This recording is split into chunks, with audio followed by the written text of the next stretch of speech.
first level to success in life, listen to me, the very first level is you seeing it. Like it's clear to you. You know exactly what you want. You know exactly when you want it. You know exactly what it tastes like. You know what it looks like. You know what it smells like.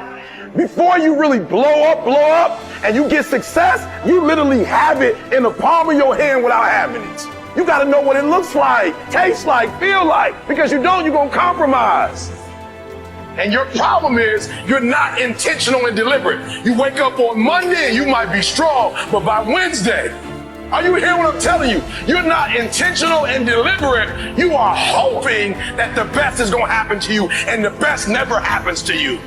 You got to be intentional and deliberate, whether you're making money or not making money. You got to decide that you're going to do something, and you got to do it every Monday, every Tuesday, every Wednesday, every Thursday. The problem with some of you in this room, you're not intentional and deliberate. You're a good person that just hopes the good stuff is going to happen to you.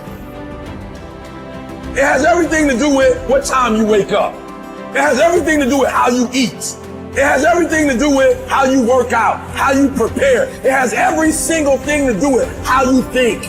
And when you want it as bad as you want to breathe says, I'm willing to make any sacrifice. I'm willing to go through any pain. I'm willing to go through any suffering. I'm willing to go through whatever it takes. So when I get in there and it's me and him one-on-one, that I guarantee you at the end of it, I won't be the one that surrendered.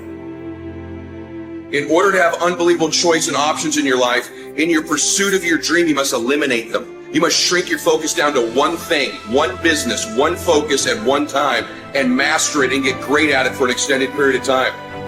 The irony of life is that the more you shrink your options in pursuit of your dream, the more it'll open them up in your life later.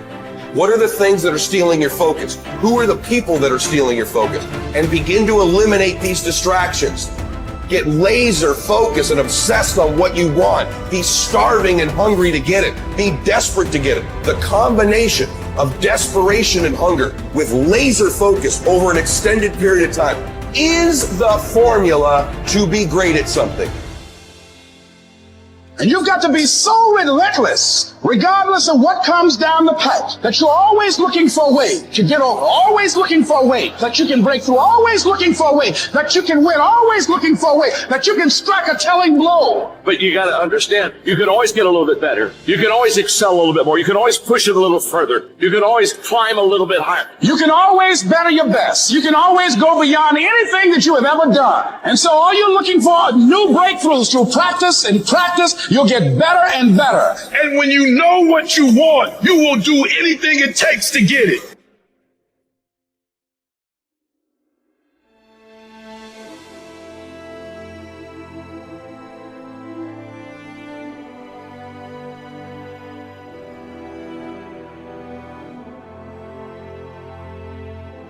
A person who thinks all the time has nothing to think about except thoughts. So, he loses touch with reality and lives in a world of illusions. We are so tied up in our minds that we've lost our senses. Time to wake up. What is reality? It isn't material, that's just an idea. Reality is this. Whoever it is that you want to be, no matter how many times you may have failed at attempting to become that person leading up to this point, you can still become that person. You're going to decide who that is. You're going to hold that ideal in your mind, and you're going to force yourself to act in accordance. You are going to tell people what you're up to. And if you really have some balls, you're going to tell people that want you to fail. Because that, believe it or not, that's who's going to come to your rescue in your darkest hours of wanting to give up.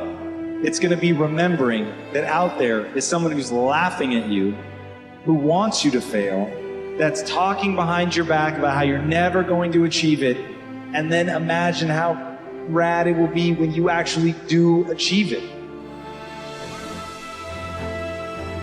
And so I've been intrigued with, can you be committed to the process of what you do without being emotionally attached to the result of what you do? Because a lot of people can be committed to the process of what they do if the results don't change. But the moment the result or the outcome changes of what they're chasing, they shut it down or they quit simply because the result changed. So can we be committed to the process of what we do, but not emotionally to the result of what we do, understanding every day I get up and give everything I got to everything I'm a part of simply because this is who I am. Like the only thing I need every day of my life is 86,400 seconds. That's it. Like I don't need some reward. Like I don't need, the only thing I need is breath in my body, and I'm flat out going to get it. One of the things you have to understand about life is everything changes and everything ends. And that kind of sounds heavy on the front end, but it's a truth. If everything changes and everything ends, number one, it should make you appreciate what you have right now. And then my view is what's next is always better. If I make it so, it's my job to make it so. I think passion is the genesis of genius. If you've got enough passion, you're going to find answers nobody else does. But most people run out of fuel, meaning they get tired, they get exhausted, they get burnt out, they get, the law of familiarity. They're around something so much they take it a little bit for granted.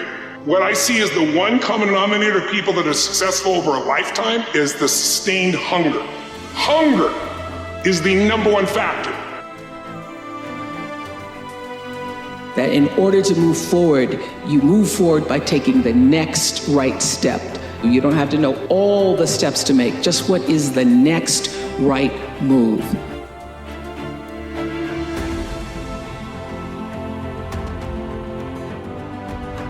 I want to recommend that you take just 1 hour a day, 5 days a week, and devote this hour to exercising your mind. Pick 1 hour a day on which you can fairly regularly count. And during this hour every day, take a completely blank sheet of paper. At the top of the page, write your present primary goal, clearly, simply. Then, since our future depends upon the way in which we handle our work, write down as many ideas as you can for improving that which you now do. Try to think of 20 possible ways in which the activity that fills your day can be improved. You won't always get 20, but even one idea is good.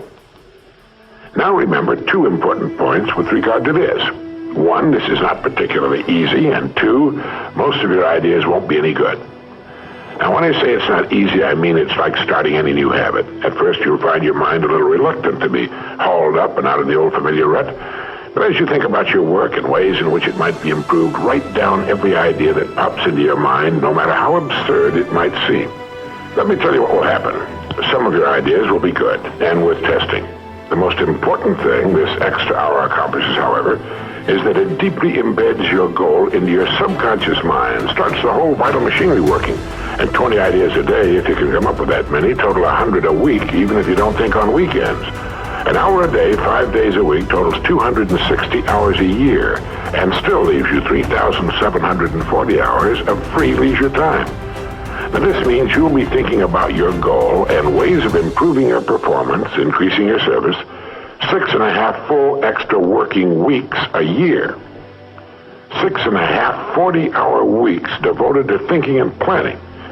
Can you see how easy it is to rise above the so-called competition? And will still leave you with 15 hours a day to spend as you please. Starting each day thinking, you'll find that your mind will continue to work all day long. You'll find that at odd moments, when you least expect it, really great ideas will begin to pop into your mind. And when they do, write them down as soon as you can. Just one great idea can completely revolutionize your work and, as a result, your life.